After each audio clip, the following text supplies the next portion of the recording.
coming up on the Woven Energy podcast. There's only one person that can turn you into a shaman. Only one person in this world can turn you into a shaman, and that is you. That's not necessarily a good approach. It's just that I guess since we became civilized, our environment protects us a lot, and we can do things that aren't that effective and still get away without being punished too much. And as you have probably found, and as people listening to this who are seriously engaged in the stuff we've been teaching you, then here is a warning. Becoming a shaman will upset people around you. It will. It's an absolute fact. There is stuff you can do to mitigate that, and maybe this is one of the things we'll cover in later episodes. When I say relationship, again, I'm talking about a very, very broad concept. I'm not talking about loving relationships or working relationships, casual interactions that people have with each other. I'm talking about all of the above and more. You don't have to decimate your family life in order to become a shaman, but you should be aware that people will be uncomfortable with the changes in you, because in general people in civilized societies are uncomfortable with change. They like permanence, and shamans love change. They love the change in nature. In fact, shamans ultimately want to become an undifferentiated part of that ongoing change.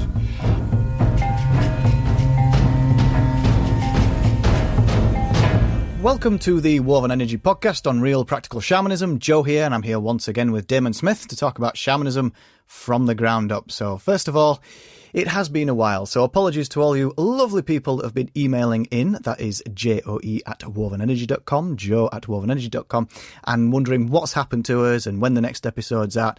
We kind of do these episodes for the love of it, and quite simply, we've just not had the time to get together and do the recordings due to mine and Damon's other silly stuff going on, like, new jobs, for instance. But we don't live in a hut in the middle of nowhere, so things have to be done. However, we are making an effort to get these out once again, and we are going to try and get them to start appearing for you guys with some level of consistency. However, Damon has been on a little bit of a behind-the-scenes trip, so to speak, with Woven Energy, and has been putting a membership site together for you. This will house extra content, which kind of supplement the podcast episodes. Like extra resources and videos. I mean, videos because we're coming onto a stage in these podcasts now. For those of you just joining us, we are on stage 3 now of learning shamanism. So you've got a bit of catching up to do if you are new and you haven't gone through stage 1 and 2 yet. But video is definitely going to be the medium of choice for stage 3 because it's a very physical, technical discipline. So we're all about practicality here at Woven Energy Podcast, so video does seem like the next logical step to provide you with more, let's say, appropriate learning material. So, Damon, before we crack on with this episode, which I think is basically going to be a continuation of where we left off last time, sure. What have you been working on for us with this membership site, and what do you have planned? So it's a thing called the Grove. We came up with this name for want of another. I think I kind of like that. When you said we don't live in the middle of nowhere, I was like, well, speak for yourself. Well, what I mean is in the middle of nowhere in a tent. Yeah, I don't live in a hut, but with animal skins. Some people do say I do live in the middle of nowhere. It's all relative, that, isn't it? Yeah. I have been putting together a kind of place where people would kind of log in, I guess is the way to put it. And inside there would be a number of resources, I guess, similar to the Woven Energy podcast, but much more focused on spirit dance. So if you recall, we said at stage 3, there are lots of different shamanistic techniques that are representative of stage 3, and my personal specialism is spirit dance. And I wanted to set out to create a place that's not a kind of general discussion of shamanism like the Woven Energy podcast is, but is much more focused in on spirit dance. I mean, it will cover other things. It'll cover stages 1, 2, 3, 4, 5, all the way up. But really using spirit dance as a framework for progression, if you like, in following the shamanic path. Spirit dance is not the only way to go through stage 3 there are many others, but it's the way that's most familiar to me. So, as a bit of background, have we actually talked about what the general essence of stage 3 is on these podcasts? I can't quite remember. We have always talked about the spirit dance. Yeah. So if you remember what we said about the stages, the progress in moving towards being a shaman, a lot of that is about losing stuff as well as gaining stuff. The purpose of a shaman is to the purpose of a shaman always was to protect, to nurture, to bring on, and to help the what was the tribe, the small group of people around the shaman.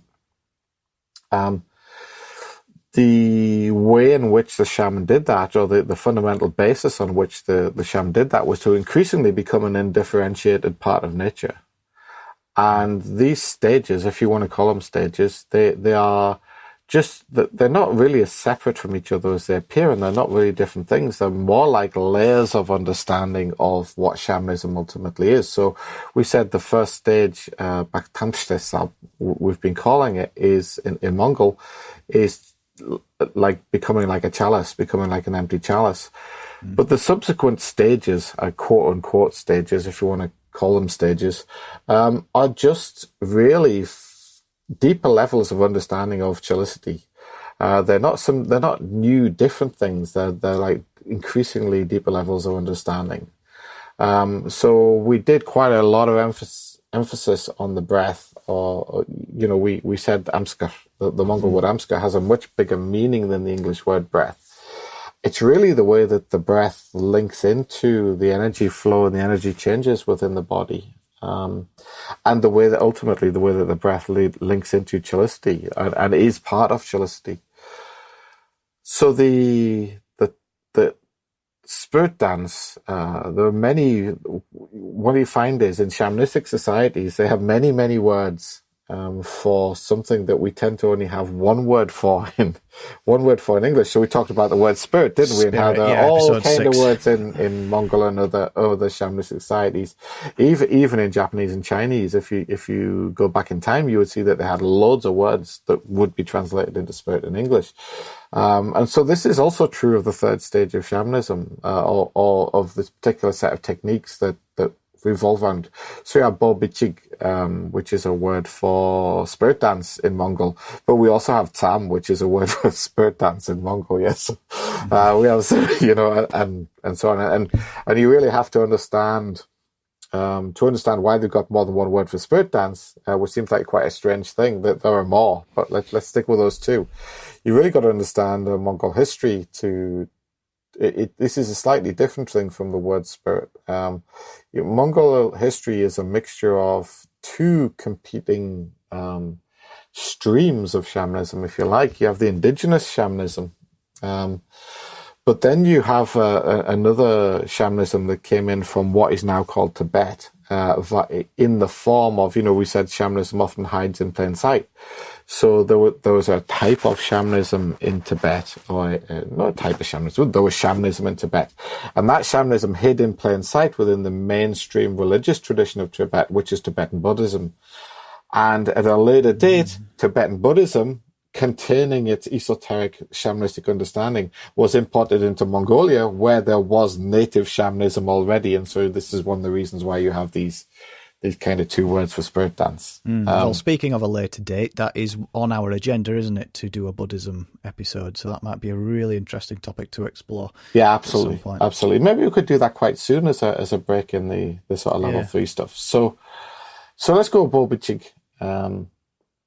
What is it about? It's about the understanding that we've developed in our practice of the Amskar, that understanding of the breath and how it links into the energy within the body and how it links into the environment. Now we're coming into a technique where we start to understand how that links into movement, how it links into the movement of the human body. Ultimately, we're going to use that movement in stage 4. We're going to use that movement to create a weave, a weave of energy, after which the podcast is named, a woven energy. Yeah. We're going to use that movement and that understanding of how the breath and the energy And the it's physicality of the this body. this is where we typically think of the journey as well, isn't it? Stage 4, and what I find quite No, amusing. no. The stage 4 can give rise to the journey, but we're jumping ahead of ourselves. This is what I mean. Yeah, I'm just making the point that it's Yeah. funny because when I read about a lot of shamanism, a lot of people is like, oh well, I did a journey, and I've been doing shamanism for 3 months, and I've been on 6 All journeys, right, you know, okay, and then it's like, well, yeah. I get the point. Yeah, we are not there yet. Yeah, No. yeah, but so fair point. Yeah, but spirit dance is one of many means that lead to the creation of Modoc. And Modoc is is what English language. As we go through the stages, these things, the English translations get worse, progressively worse and worse. Yeah. So spirit dance is one of many things that can give rise to Modoc, and Modoc is the vessel, it's the form of Chillicity that gives rise to the journey. So ultimately we're starting out on something that can be used to give rise, but we're not there yet. I laugh in the journey. So effectively where we're at is we just want to extend our understanding of Amscar. We want to extend that and get a really, really, you know what I mean by understanding. We've said it loads of times, but let's say it again. I do not mean understanding in the mind. I do not mean understanding in the baseline. I mean understanding on the baseline, the midline, and the top line, the mind, the spirit, and the body, all acting together as one entity, undifferentiated from nature. That's what I mean by true understanding. So we want that kind of understanding. Accepting knowledge without categorizing is one part of it. Well, all of these words, they're so hard, aren't they? The English, the knowledge word, the mind word. It's I hope that by this point in the podcast, when I say understanding, people realize that I don't mean just figuring it out in your brain. There's something experiential about this type of understanding. There's something to do with familiarity. There's something to do with a deep connection with nature that goes beyond what the English word understanding typically means. So we talked about ice, top level ice skaters and musicians and all this kind of thing, and they get a top level musician gets lost in the music, where they're not thinking about the technique, they're not thinking about the practicality, they're lost in the music. In a way, that's kind of a grace. And that kind of grace is heavily involved. It's not the be all and end all, but it's heavily involved in shamanic understanding. In fact, if there's no grace, there is no understanding. So what we have to achieve, the grove, we're talking about the grove, it has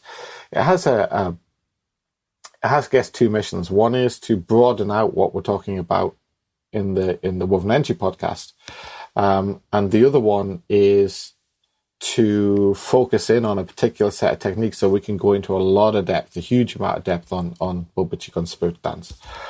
So what we're trying to achieve through that process is immense grace in a fairly wide-ranging number of energy changes through movement. So in a way, this is like, remember we talked about Moshe Feldenkrais and his book Awareness Through Movement. This is where we're really going to get into this stuff in the Grove, and also more theoretically on the Woven Energy podcast. And we want to develop a level of familiarity that can allow Chillicity to come through in that stage. So this means that we're going to be using a lot of movements that create changes within the body, or the result of changes within the body, that cover a broad range of energy change. So almost spirit dance is open-ended in terms of the movements you can use. What I'm really going to try to do, or what we're going to try to do with the Grove, is we're going to use a particularly nicely balanced set of movements that steer people away from the pitfalls, or try to steer people away from the pitfalls. Remember, at one point in time, we talked about Tyrak. Yeah. If you look at the shamans the world over doing Tyrak in their spirit dance, there's a reason for that. Is they're not spirit dance specialists. They've got other techniques that they use at stage 3, and there's nothing wrong with that. But what do you mean when you say Tyrak for those? So of, just to recap, Tyrak means a cut, a cutting in the energy flow, and it's like sometimes expressed as like a hick step, and you can see it in so many different shamanic traditions. I'm not saying you don't do it, but there are other changes in the world than just Tyrak. Tyrak would be heavily associated with what I in terms of the trigrams that we've been discussing, it would be heavily associated with shard, what I call shard, or we call shard, which would be a yin baseline, a yin midline, and a yang top line. So in a basic way, Tyrak, what you mean by Tyrak is like moving left, right, left. Yeah, like a this kind of metronome, thing. like a metronome. Like a metronome. And it's interesting because most of the religions that have kind of preserved a little bit of this over the ages, and it's become ritualized. There's quite a few. You can see this in quite a lot of stuff, can't you? Like yes, and shard is absolutely important. It's absolutely important, but it's no more important than any other energy change. This is the issue. It's no important than any other change. Well, I'm going to hold my hands up. I'm going to say this is going to be fascinating for me because this is kind of probably the stage where I am. You know, the only times that I've really felt like, oh, I'm getting somewhere is that Tyrak thing. And there's nothing wrong with it. The basics. There's nothing wrong with it. You can get yourself into a shamanic state. It's probably the easiest way, and it fits so nicely with the rhythm. You know, we've done stuff with the drum, I think we did a reasonable amount of stuff on using the drum, and of course in Spirit Dance we're going to be using a drum. And the voice that was fascinating. Was that one? Yeah. So much less a homey look in the Grove, but you know that was given us a different technique. But will we ever be doing stuff with the drum in the Grove? Lots and lots of stuff with the drum. We may well do some stuff with the voice, but less so. So what I want to do through the Grove and also to discuss on here is create a deep understanding about energy change. And as we said, the best place to start with shamanism is the place that's closest to us. That's our own bodies. And we've seen that in Amskar, our discussions about Amskar. We start what's close to us. We don't want to stay close to us. We want to be expanded. We want to be expanded right out there. Far out there. That's our ultimate goal. But we start near. It's like building it's like a journey, isn't it? It's like building a road or a path out from where you are. So with shamanism, the path starts very much where you are. It doesn't start somewhere else. You know, it doesn't start up some holy mountain, unless you happen to be up a holy mountain. It starts from where you are. Yeah. So that's it. So that's ultimately the idea of the Grove, is to build a good shamanic understanding of movement, and how that links into the breath and how that links into chillicity, and ultimately to what I'd like to do is enable anybody that wants it. It may be a smaller group of people than actually listen to the Woven Energy podcast, because, you know, thankfully a lot of people do seem to listen to us now, which is amazing, and we're so grateful for that. But this is going to take a lot more dedication than what we've covered on the Woven Energy podcast to date. So I suspect a smaller number of people will do it. But, you know, even if one single person gets into the Grove and picks it up and does the enormous amount of practice needed to get a really good level of chillicity with lots and lots of different change that can create that great weave, that great web, which is effectively like a radar for nature. The Gurukh is like a radar for nature. Somebody can get there and create that, then fantastic, you know. Hey, if it's one person, fantastic, you know. So that's the idea. Sounds absolutely fantastic. And of course, we're talking about stage 3 a lot. To put everybody's mind at ease as well, there is going to be resources in there for stages 1 and 2, I presume, as well.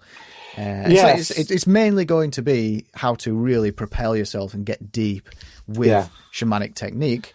But that does involve stage 1 and 2 as well. So I think that there will be, but you know, I view the Woven Energy podcast as a resource. Yeah. You know, if people have gone off, or people go off and practice the stuff we've been talking about in the podcast, and they do that quite seriously and they work harder, then, you know, I think they'll be probably ready, you know, ready to jump into stage 3, you know, when we get that up and running. So there will be some extra stuff for that. But, you know, like we said many, many times, when we start talking about the Bobichig, or the Spirit Dance, we'll be talking about Amska all the time, and we'll be talking about Chalisti all the time. So do you follow what I mean? It's going to be in there, yeah. It's all the same thing, isn't it? But just one thing off the top of my head was the very specific movement stage 2 techniques that maybe could do with a bit of video. They'll be in there for sure. Yeah, they'll be in there for sure. Yeah, cool. All right, so we left last episode a few months ago now, but we were talking about the trigrams, weren't we? We were basically an introduction into stage 3. We were talking about the trigrams, the history of the trigrams a little bit, and we finished by going over basically what the trigrams represent as physical movements. Now, obviously, you and me have talked at length about this, and we know that the trigrams that stretch well beyond just physical movements. And we hinted at this by discussing what else the baseline could represent. So perhaps we should just start this episode off by recapping a tiny bit on the baseline, and then mainly talking about what the midline and the top line represent. So people have got a nice broad understanding, quote unquote understanding, of what the baseline, midline and top line represent when we talk in terms of the trigrams. So the trigrams as a whole represent changes. Yeah. And this is one of the things that's so difficult as Westerners, especially. As I said, some people say the reason we like to think about things and not changes is something to do with Plato. I don't claim to be an expert on Plato, but I have read the Republic, and I guess I can see something of that in there. The tendency. You mean we tend to categorize due to Plato?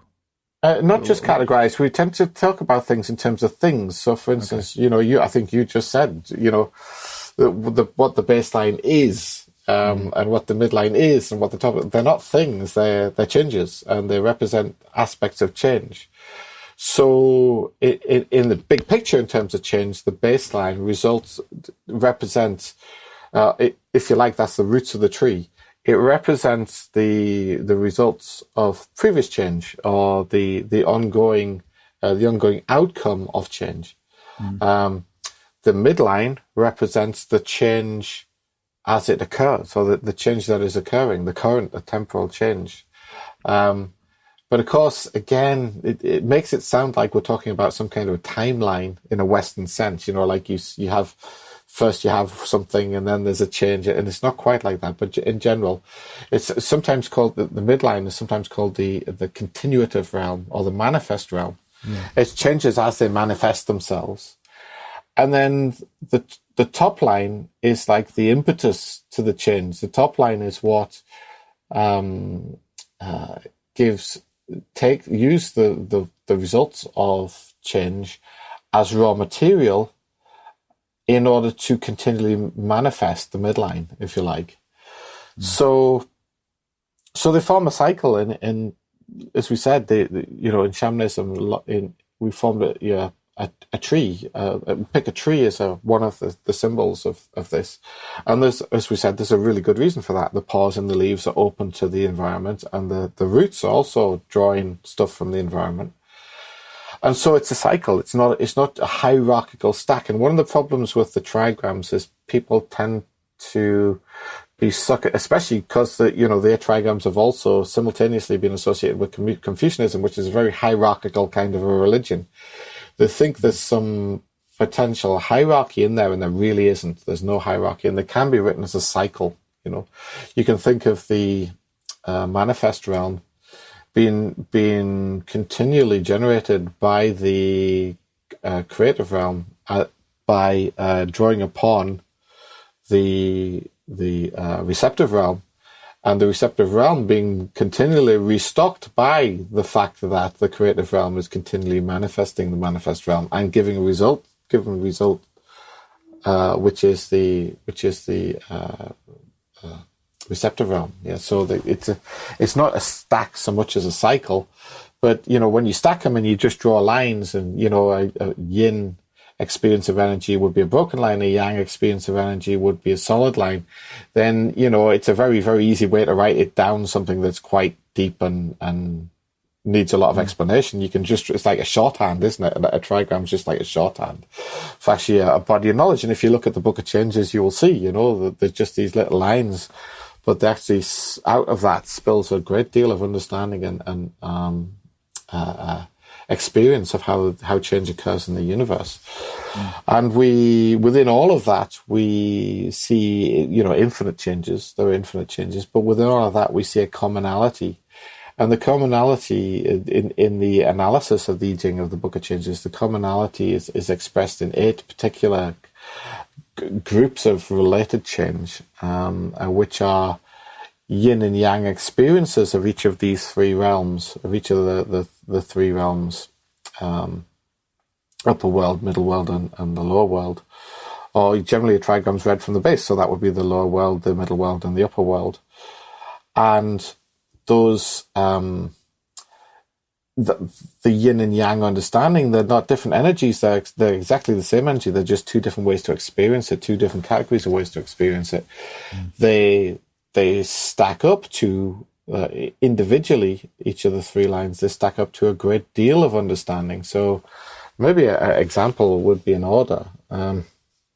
When we talked about when people form relationships with other people, and indeed with animals and with other things in nature, there are various strategies that they might employ in doing that habitually. That's not necessarily a good approach. It's just that I guess since we became civilized, our environment protects us a lot, and we can do things that aren't that effective and still get away without being punished too much. I think we talked about that a couple of times in previous podcast episodes. I have no idea which numbers.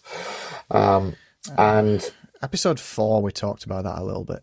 Yeah, that was all about the baseline, actually. So that's a good prerequisite to this episode. Sure. And in doing so, you can post-analyze I-Ching style their way that they go about that. In a way, you could say most people are lazy because they don't get punished by the environment, because we live in a civilized society. We have a lot of buffers, or we created a lot of buffers around us.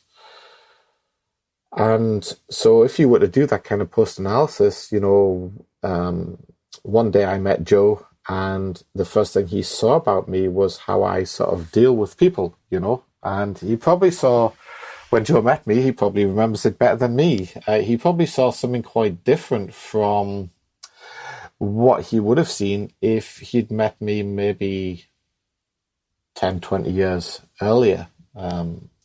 He would have, and you know people who met me back then, yeah. And in terms of my baseline, we call you Fluffy Damon. I met you in the Fluffy Damon era. In terms of my baseline, Joe got a very yin experience of my energy, how I first interact with people, whereas some people who Joe's perhaps met, a common friend of ours, Joe probably knows who I'm talking about. It would have got a very, very yang experience of my baseline back in the day, back a long time ago, you know. So generally, in terms of that, you would categorize somebody who's very warm and open to new people, who's very welcoming of new people. You would categorize them as having an energy that the other person gets a very yin experience of, which is nurturing. Nurturing experience and nurturing of the initial formation of that relationship, or whatever type that relationship is. You know, when I say relationship, again, you know, I'm talking about a very, very broad concept. I'm not talking about loving relationships or working relationships or just casual interactions that people have with each other. I'm talking about all of the above and more. And in that interaction, that initial interaction, there is an initial nurturing, we quite rightly say, and that would be a yin type of a strategy. The change is to nurture that initial engagement, or the change is the nurturing of that initial engagement. Whereas with a yang baseline, the change would be to put the brakes on, to make a cutting. So, you know, hi, I'm Joe. Who are you? Why do you want to know? No, you know, that kind of, yeah. Which Keep is the distance, interestingly, you know? most sort of, I don't know how you describe it, but it's my common default position is that for me personally. I'm trying very hard for it not to be, but that kind of is. And it's interesting because I think people do tend to lean on being one or the other, or tend to do one or the other in life, don't they? Yeah. So if I can point something out that's probably fairly obvious, but when you meet somebody, it's probably quite easy to get a sense or flavour of what strategy they habitually employ from their interaction with you. I mean, you've got to take things into account. You've got to take into account that if it's their job to talk to you, they're probably and engage with you, they're probably not going to tell you to get lost. But you can probably still tell how much they are comfortable in, or how much they are trying to nurture that interaction versus trying to put the brakes on it, just taking into account the context. And in doing so, if you wanted to use this stuff to kind of profile 8 broad strategies that people were, I-Ching style, 8 broad strategies that people might employ in forming relationships with other people, then you've cut it down to 4 instantly when you've got the yin or yang on the baseline. You've now only got 4 to choose from if you want to, in effect, profile them, if you want to call it profiling. It's certainly not personality profiling, though, I hasten to add. This is just about how it's a post-analysis of how people habitually form relationships. So moving on to the midline, when they're forming a relationship with somebody else, when a person's forming a relationship with somebody else, when that relationship starts to progress, when it forms a character, it forms its own kind of mini miasma. We talked about the miasma. Was that episode 4? I can't remember. We talked about miasma quite a few times. Oh, that was well after episode 4. It was, okay, I mean, it's scattered throughout the podcast, but I think it's episodes 13, 14, and 15. Oh, right, okay. All 3 of them were big miasma episodes. Yeah, so in a way, 2 people moving into a relationship of any kind, again, loving relationship, working relationship, doesn't matter for this stuff, or just any kind of relationship where you've known somebody for a while. That you and that person, that you form a sort of mini miasma between you, a way that things are, and as 2 people move closer, the relationship tends to take on a more physical character. There tends to be, hearty handshaking, a warm greeting because I know the person. So somebody who's, you might imagine somebody who has a yang baseline, who's quite standoffish when you first meet them. Once you get to know them, they may still like you, and they may be give you a hearty handshake or a hug or whatever when you meet them, when you haven't seen them for a while. This is physical interaction. This is definitely when the relationship is starting to form on the midline. And in a loving relationship, I think, as we've said before, in a loving relationship, obviously loving relationships tend to get very physical, and people come together closely in a physical way in loving relationships, kissing and hugging, all that kind of stuff. And so in terms of that, the yin and yang on the midline, if you were to take the case of a loving relationship, the yin and yang on the midline would be about how the person habitually and strategically deals with that physical aspect of the relationship within themselves. So at some point when the relationship becomes very physical, then at some initial point, the person may feel that that's quite a big deal, especially if it's the sort of thing that doesn't happen to them a lot in their lives. That sometimes a loving relationship comes along once in a blue moon, and they may feel that it's a very big thing. And so, how do they deal with that within themselves? Well, they may be comfortable with it. They may be sort of suppress its importance to themselves. They may say, yeah, it's cool, I like this person, so it's cool that we're getting physical. It may be a big deal to them, a bigger deal to them, but it's putting a slight suppression, active suppression on it. So that would be an example of, in I-Ching style analysis, that would be an example of a yang midline, is to put a sort of suppressive, a slightly suppressive aspect of the importance of that physical escalation of the relationship, at least to start off with. Whereas a yin type of approach would be a deflection. Okay, it's a big deal. You imagine a man and a woman getting together. The lady may, feel that, hey, this is getting very serious here because there's potentially children going to be involved in this relationship. And that's a big deal. I've got to look after the children for years and years and years and years, and that's a big commitment. And so it may be deflective. It may be like, well, I don't really want to think too much about this. I'll just see how it goes kind of thing. That would be more of a yin type of strategy in I-Ching style analysis. Remember, this is always post-analysis, right? It's always analysis of something that has already occurred. So in terms of the top line, when two people are forming a relationship, let's use, very often, these things apply to all cases, but very often it's good to take extreme cases because the extreme cases tend to highlight things that are true of all cases, but they're perhaps less obvious. The extreme cases kind of shine a harsh light on them. So this is why at one end of the spectrum for understanding the changes from the I-Ching, or the 64 changes in the I-Ching, if you take the formation of close loving relationships, that's human beings coming together in a very extreme way. And at the other end of the spectrum, if you take the case of people fighting each other, that's kind of the other end of the spectrum. It's like people trying to harm each other. That's moving apart very harshly, spiritually speaking. And in these two arenas, if you can cross-compare them with each other, so people might think that that's something to do with martial arts or some relationship to martial arts. In these two arenas, things are thrown into sharp contrast. So they're very, very easy places to see the changes. When you get places in the middle, like my day job, where I'm working in a business environment, which sits somewhere in the middle of that, actually the things get harder to see. They get harder to tease out, and they get more complex and nuanced. Because there's no harsh light being shone on them. It's much more of a diffuse light that's being shone on them. So in forming, when I say relationship, I mean any kind of relationship. When in forming a loving relationship, when two people come together in a loving relationship. It's good to zoom out and go, it's just two people coming together in any shape or form. And I think it's important, and I think, as you once said, to just stop putting things in boxes, because we always seem to be like, oh, well, friend, lover, fiance, we have these boxes, and it's kind of exactly, or business partner. Yeah.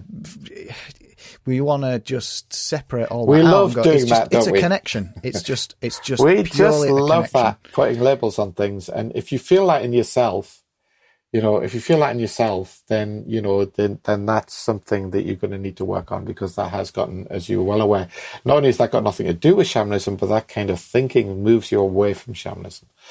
So what we see in people who form these loving long-term relationships, or indeed in business relationships that are long-term, you tend to find that certain people like to either take the lead in that relationship in the direction that relationship is taking, or they like to contribute strongly to the direction of that relationship on the one hand, or they like to take a back seat and let another person take the lead, and then they'll contribute to the long-term direction of that relationship by nurturing the other person's direction.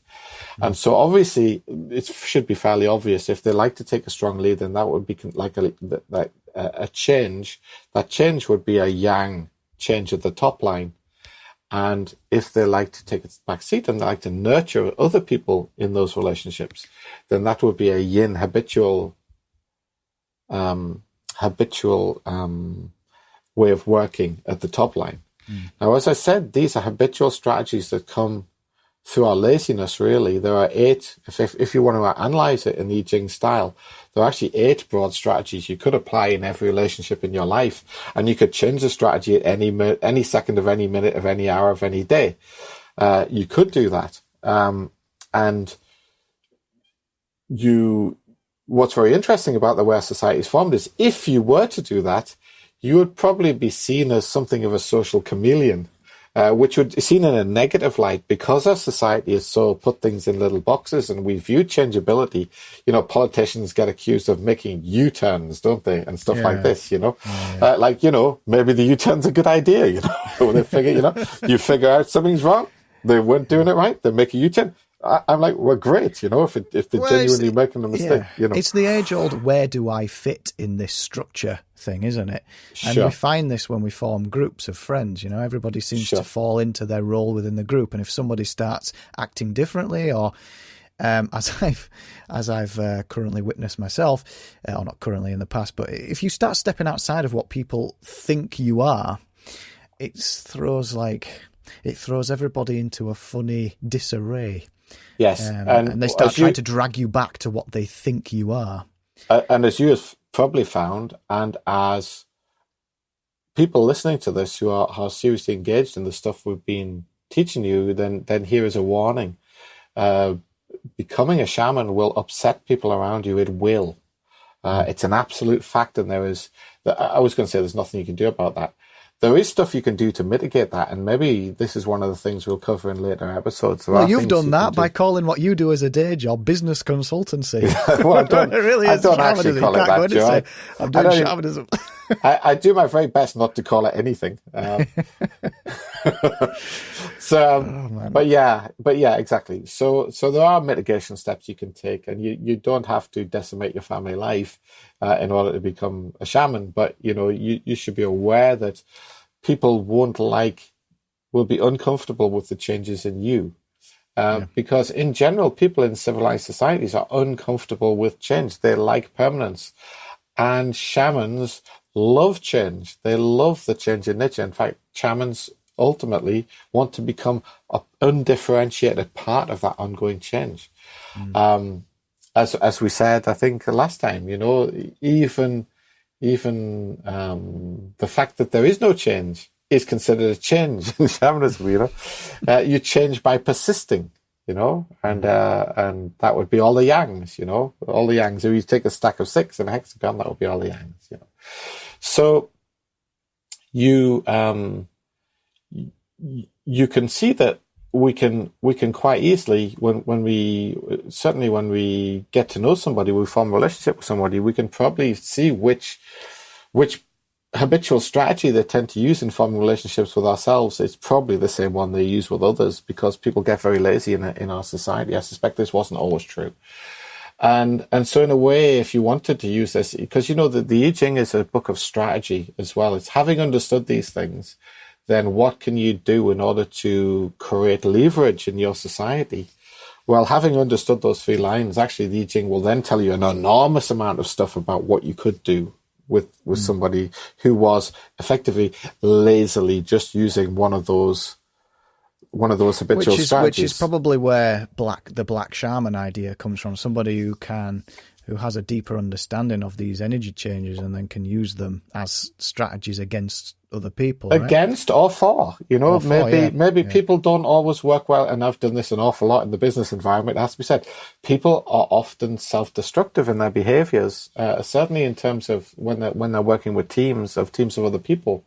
Sometimes often the habitual behaviors that seem to be self-evidently true and self-evidently right are actually harming them.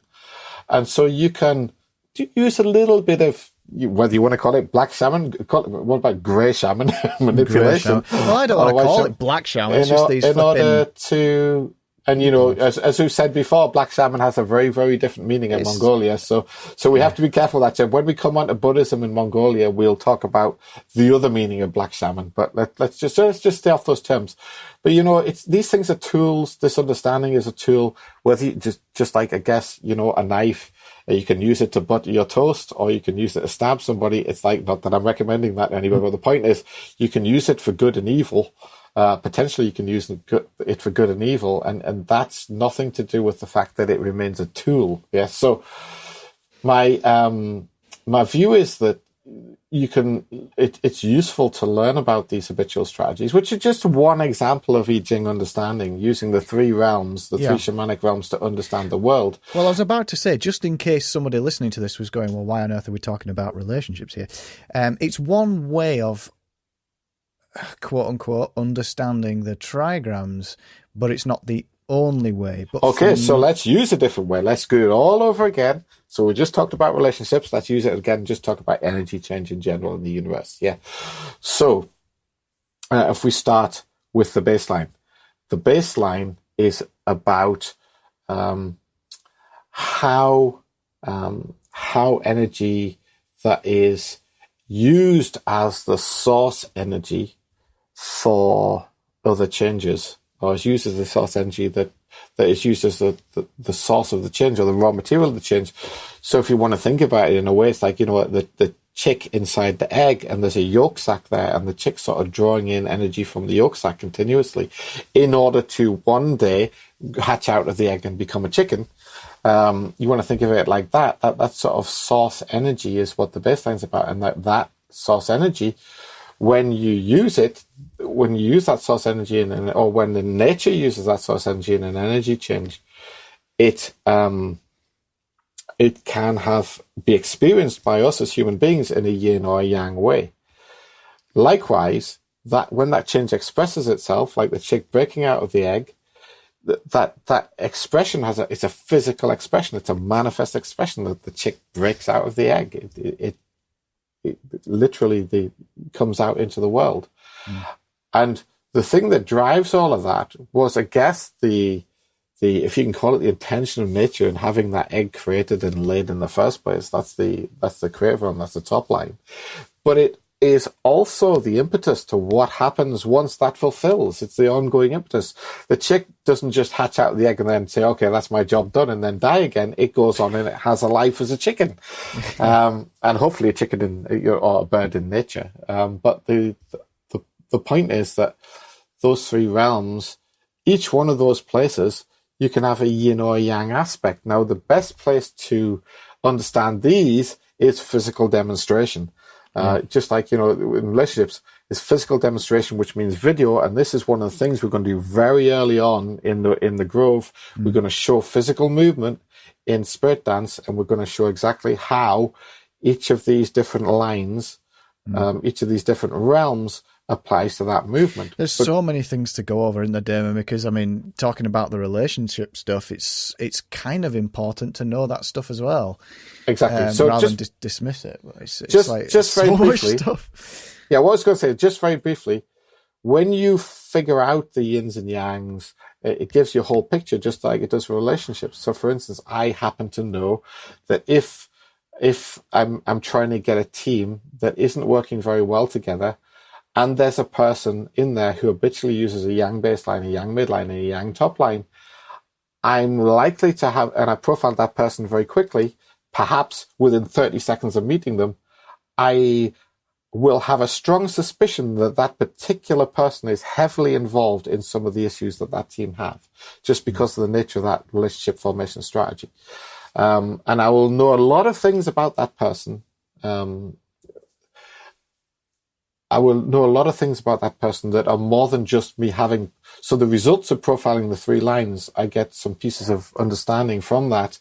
I will know an awful lot more about them and how to deal with that person. You have a feeling of what that person's general strategy is. Yes. But what I'm saying is I will then have a huge toolbox of tricks and tools that I've developed over the years and that I've learned from other people, that I learned from my teachers. Yeah. Especially one of my teachers in particular was a very high-ranking executive at Toyota. I think I've mentioned that before. Yeah. I have a whole toolbox, a huge toolbox, just off having profiled those three lines. I'll have a huge toolbox that I can then bring to apply to try and make the team work better together. And I'm not saying that the person who has that particular profile will be the only issue in the team, but and it may well be that it turns out that they're not the person who has the issue in the team, but it's just on the balance of probability, off the back of a lot of experience, I will know that they are which is somewhat in essence involved in that. You exercising shamanic technique, right? On Exactly, some level, exactly. It's you being a shaman. Absolutely. There's a group, and it's you That's right. exercising shamanic technique within that group. Yes, and for their benefit. Also, for instance, if I was to profile somebody with a yang baseline, a yin midline, and a yin top line, I would know that at some point in the future or some point in the past, that person is likely, for instance, not to pass on a very important piece of information to one of their teammates when it's absolutely vital to do so, just because of their nature as a human being. So this will give you a... That sounds like a real life experience for you, doesn't it? It's multiple real life. And, there's lots of ways you learn this life. I'm blessed to have had a number of teachers who are wonderful. A few of them are still my teachers today. And I'm very blessed with that. But you also learn that nobody can hand you a shaman certificate. I wish they could. It would be making the whole thing a lot easier, wouldn't it? You know. It would. But there's only one person that can turn you into a shaman. Only one person in this world can turn you into a shaman, and that is you. Yeah. So briefly, come back to energy change. Just one sec, because you were talking about profiling somebody there. Just if I was going to put it in absolute layman's terms, very, very quickly. People, we have the baseline, the midline, the top line. They represent the receptive realm, the manifest realm, and the creative realm. And each of those realms we tend to lean on as human beings within a civilized society. We tend to lean against one or the other on each of those realms. And no. That's not quite right, Joe. Okay. In terms of our experience of those three realms, we tend to lean on one or other experience of each individual realm. That's a yang or a yin experience of each realm. Yeah. So what you're saying was right. It just somebody could have into exactly what you said. Somebody could have read something wrong into it. Yeah. So basically, it's not that we lean on one realm or another. We all, as civilized human beings, as we said before, we all lean on the baseline to the exclusion of all others to a great extent. But what I mean is, in terms of this understanding relationships through the I-Ching and through the changes, which is what shamans do, not through the I-Ching in terms of a profiling tool, but in terms of the changes, shamans understand their tribe and the members of their tribe, and they're able to have a very beneficial effect within their group because of this deep understanding that they have of the relationships between the people in that group. But that comes through, to a certain extent, understanding how those people lean on, how those people experience each of the three realms. Yes. Not necessarily that they lean on one particular realm, because, if the pastoral societies or civilized societies, then they'll likely be leaning on that baseline to the exclusion of all others. That doesn't tell you a great deal. That's just stating the bleeding obvious. Yeah. It just tells you that it's not a tribe full of shamans. I would think only in the most hardcore hunter-gatherer societies would you not have that issue. Now we're talking about something more than that. We're talking about the way in which those people habitually experience each of the three realms in their day-to-day life. And they would become lazy in a civilized society, probably also a pastoral society in terms of that. And of course, that results in 8 different ways in which people can then, 8 different flavors of strategies of which you can then work out, what do they, you could get an idea or flavor of how they react to things. And so as being a shaman, you're not really concerned about your own strategy, you're concerned about the strategies of other people, and through understanding those strategies you can help them in various ways, to a certain extent more effectively than somebody who doesn't understand those strategies. That's probably the best way to put it. And it's like I say, it's like the whole is much greater than the sum of the parts. For instance, if I was to profile somebody as in terms of their relationship formation, as we said, a yang baseline, a yin midline, and a yin top line, I've done a little thing. I hate that word profiling, but it's these Western words. I don't have a Western It's a bit psychology, isn't it? It's a bit too psychology. What I want to talk about. Yeah, exactly. And there's an awful lot of miasma in the tradition of Freud, as we've said before. It's more like I come to join with the nature of that person. Barth Elch in Mongol, or Barth in Mongol. I join with the nature of that person, and through joining with them, in a certain extent, through seeing the world through their spirit, and through their eyes to a certain extent, then that small amount of information, how do they habitually deal with new people? How do they use their physicality when their relationships become slightly longer term? And how do they take a lead or nurture the direction of a relationship? Through profiling those 3 simple things, or through coming to an understanding or coming into the nature of those things, then I could, for instance, if it was yang baseline, yin midline, yin top line, I could then write a book about how to deal with that person. Yeah. So what I mean is the whole is far greater than the sum of the parts. Yeah. Fantastic. Yeah. So what I was going to do briefly was go back to energy. So we sort of jumped onto energy and then back onto relationships again. But relationships are just a form of energy. Probably everybody's experienced that. If there's somebody you're close to in your life, somebody you love, or somebody you're very, very close to, and you have a really good close relationship with them, you probably know what I mean by that. The relationships are energy, because everything is energy. So in terms of energy and its expression in nature, say I see a change whereby one energy stream in nature has been severed by another energy stream, then that would be characterized by a yin baseline, a yin midline, and a yang top line. Say I saw something like a wave-like action, like compression and expansion in nature, or like the waves on the shore, that would tend to be expressed in terms of a yin baseline, a yang midline, and a yang top line. Say I saw water spiraling down a plug hole, that would be a result of a change that would be a yang baseline, a yin midline, a yin top line. Say I saw one energy stream tending to draw out or join with another energy stream, confluence. For instance, two mighty rivers coming together and becoming another even more mighty river, and then flowing away to the sea.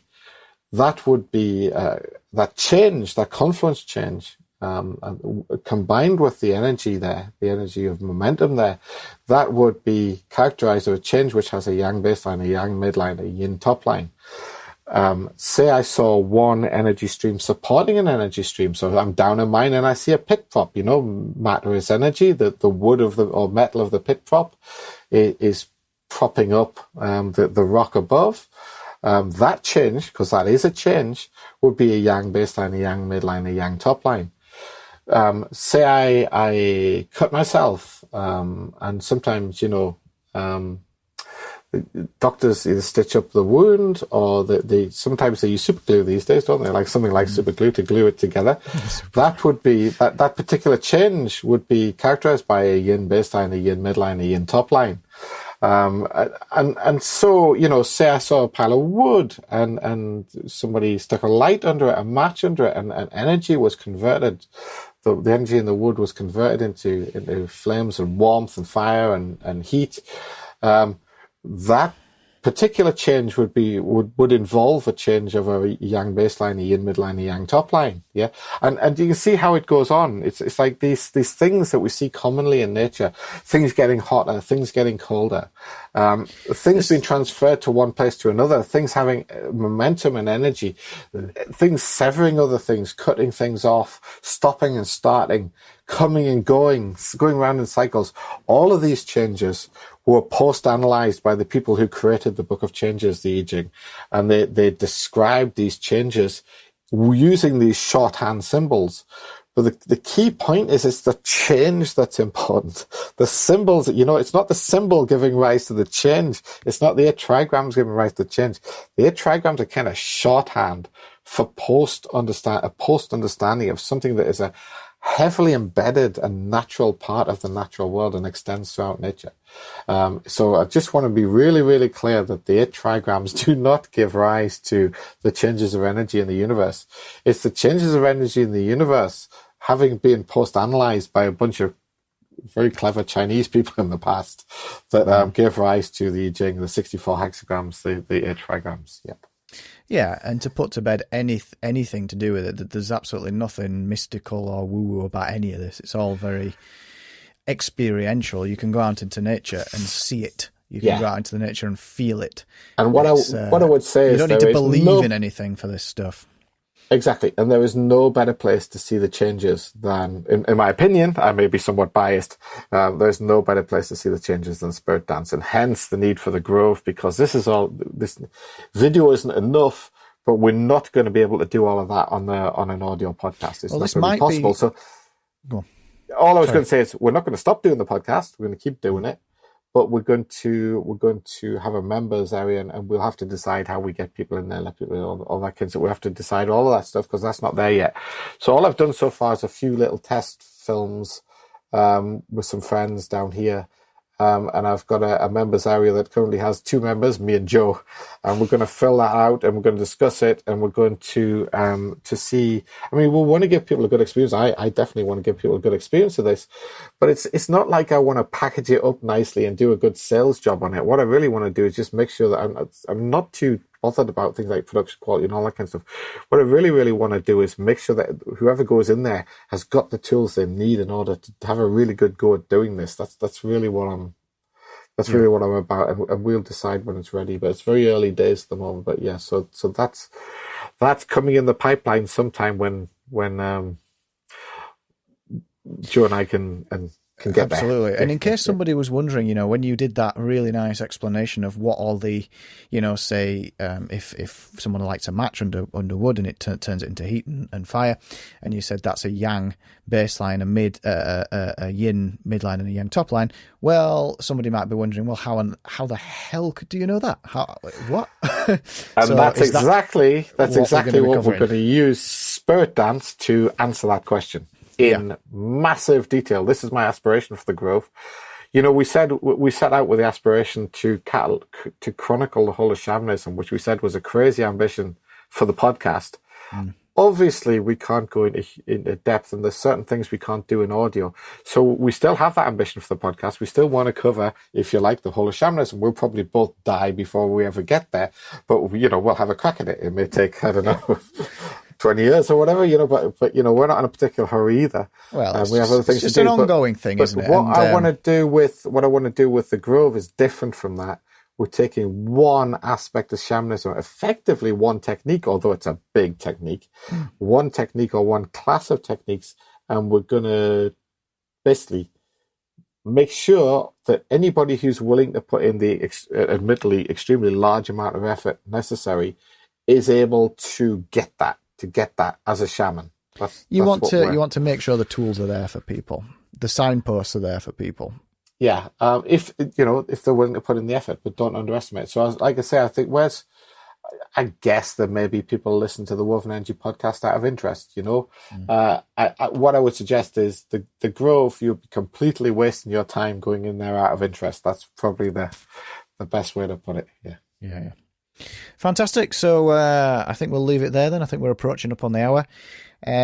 Hopefully you've enjoyed that, guys. And again, it's been a while since the last episode, so we are going to try and keep this going semi consistently. I mean, I know that you're extremely busy at the moment, Damon, with your work. Yes, indeed. You were even saying just before you came on tonight that you were extremely tired because you've been answering 100 people's questions all week. Yeah. So it is hard work, but we are going to try and make sure we get these out. So yeah, we'll get another one. I mean, we won't go as long as we did this time. I mean, we had Christmas and we had all that kind of.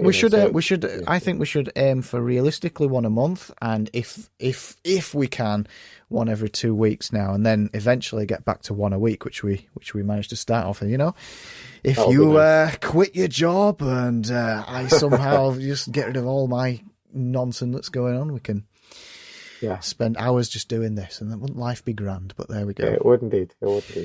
All right, so thanks a lot, guys. Go to wovenenergy.com for a get started episode where we got a little bit deep. Well, got a little bit controversial. I tried to make Damon talk about a few controversial things. It was very difficult, but you can check out that episode if you want. It's at wovenenergy.com. You can email me, joe@wovenenergy.com, with all your questions, and we might put together another Q&A session if we get enough interest.